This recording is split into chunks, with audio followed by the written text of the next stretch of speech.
You used your phone today without thinking about it. Maybe to find directions. Maybe to order lunch.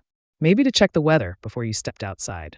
You probably unlocked a door with a key card, reheated food someone else grew, and walked through a world where almost every hard problem had already been solved for you. Now imagine all of that disappears. No GPS. No grocery store. No plumbing. No flashlight. No medicine cabinet. No police. No roads. No walls. No weather app. No search bar. No one to call. How smart are you now? That is the question modern people almost never ask. We assume intelligence is a straight line. We assume that because we came later, we must be smarter, more advanced, more evolved. And in some narrow ways, we are. We know calculus. We build satellites. We edit genes. But there is a brutal problem with that assumption. Most of us are carrying borrowed intelligence. Your phone knows where you are. Your map knows where water is. Your grocery store knows which plants won't kill you. Your doctor knows which infection is fatal. Your city knows how to move heat, light, sewage, and food so you don't have to think about any of it. Modern life is a giant machine made of other people's knowledge, and most of us function inside it without understanding more than a tiny fraction of how it works. Ancient humans did not have that luxury. If an early human woke up thirsty, hungry, cold, or lost, there was no external system to absorb the problem. The brain had to solve it directly. And that required a kind of intelligence so constant, so practical, and so unforgiving that most modern people would fail it in hours. Think about tracking. To you, a footprint in dirt is just a footprint. To a skilled hunter-gatherer, it is a sentence. The depth tells weight. The spacing tells speed. The angle tells direction. A broken twig, a bent blade of grass, a disturbed patch of dust, a smear on a stone, a silence in the birds overhead. These were not random details. They were information. Ancient humans read landscapes the way you read text. Anthropologists studying recent hunter-gatherer peoples have documented trackers who can follow an individual animal over miles of hard ground with almost no visible sign. Not because they have magic eyes, because they are processing hundreds of tiny clues at once. They are making probabilistic judgments in real time, updating constantly, and doing it under pressure, often while exhausted, hot, and hungry. That is intelligence. And it gets worse for your ego. Early humans had to know plants. Not one or two. Not 10. In many environments, they needed detailed knowledge of hundreds of species. Which roots were edible in drought. Which berries were safe only in one season. Which leaves could reduce swelling. Which bark could ease pain. Which mushrooms meant death. Which wood burned hot. Which branches bent without breaking.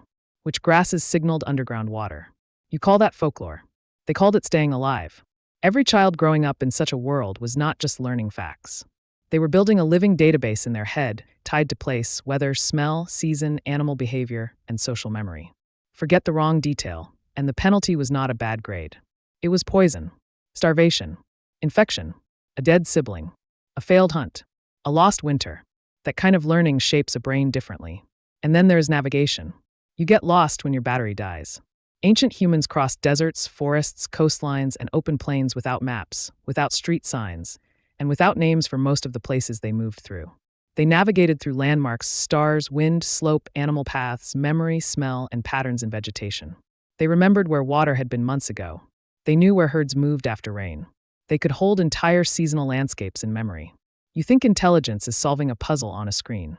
They solved moving puzzles the size of ecosystems. Now add tools. When archaeologists find a finely made stone hand axe, what they're looking at is not just a rock. It is planning depth made visible.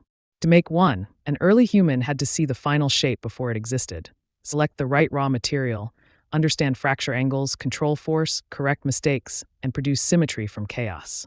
That means spatial reasoning, motor control, foresight, and teaching. The best Acheulean hand axes are so refined that even modern observers sometimes underestimate what they imply. These were not random bangs on rock.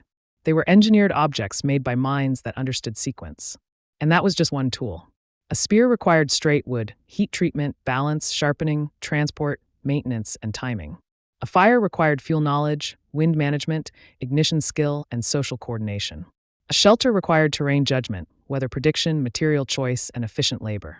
There was almost nothing in ancient life that did not demand intelligence, because almost nothing was buffered by infrastructure. Here's the part most people miss. Ancient intelligence was not only individual. It was collective. Hunter-gatherers survived because knowledge lived in groups. Elders remembered routes from bad years. Mothers knew plant cycles. Hunters knew animal behavior. Children learned by watching, trying, failing, and being corrected. The group brain was enormous, and every person depended on it. In that sense, an early human was not a primitive loner. They were a node in a dense information network, one built entirely out of memory, trust, language, and repetition. And that network had no cloud backup. If an expert died without passing something on, that knowledge could vanish. So teaching mattered. Story mattered. Ritual mattered. Repetition mattered. The bedtime story around the fire may have carried navigation data, predator warnings, kinship rules, and plant knowledge all at once. Ancient people were not just surviving nature. They were compressing survival data into culture. That is a different kind of genius. And then there is the hardest category of intelligence to measure: judgment. Modern people confuse intelligence with information. But information is cheap. Judgment is expensive. Ancient humans lived in a world where bad judgment was immediately punished. Should you cross this valley now or wait until dusk? Should you follow the tracks or save energy? Is that stranger alone? Is that cough dangerous? Is this storm survivable in the open? Should you spend calories digging here or move on? There was no room for fake competence. No room for performative intelligence. No room for sounding smart. You either made correct decisions under uncertainty, or reality corrected you.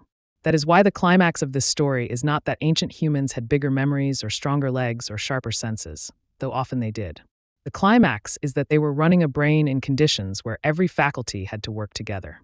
Attention, memory, pattern recognition, social intelligence, spatial reasoning, emotional control, physical endurance, long-term planning, risk assessment. Picture this. A human stands on a dry plain 40,000 years ago. The sun is dropping. There is no camp in sight. Water is low. 2 children are with her. She sees 3 things you would miss: a line of birds turning west, a patch of greener plants in a shallow depression, and hoof marks that are older than they look because wind covered the edges. From that, she infers recent moisture, likely animal movement, and a route that may lead to water before dark. She moves. She is right. Her children live. You call that luck because you cannot see the computation. But it was not luck. It was intelligence so embodied, so practiced, and so fused to survival that modern people barely recognize it as intelligence at all. That is the real reason your ancestors may have been smarter than you. Not because they could solve differential equations. Because they had to solve reality directly. This does not mean modern humans are stupid. It means our intelligence has specialized. We outsource memory to devices, navigation to satellites, food knowledge to supply chains, risk assessment to institutions. We became brilliant in abstraction and weak in immediacy. Ancient humans were the reverse. They were brilliant in immediacy because immediacy was everything. And if you took away the systems holding you up, many of those ancient minds would outperform yours almost immediately. The next time you feel proud of being the most advanced version of humanity, remember this. If evolution dropped you into the world that built your species, your ancestors would not be impressed by your phone, your degree, or your opinions.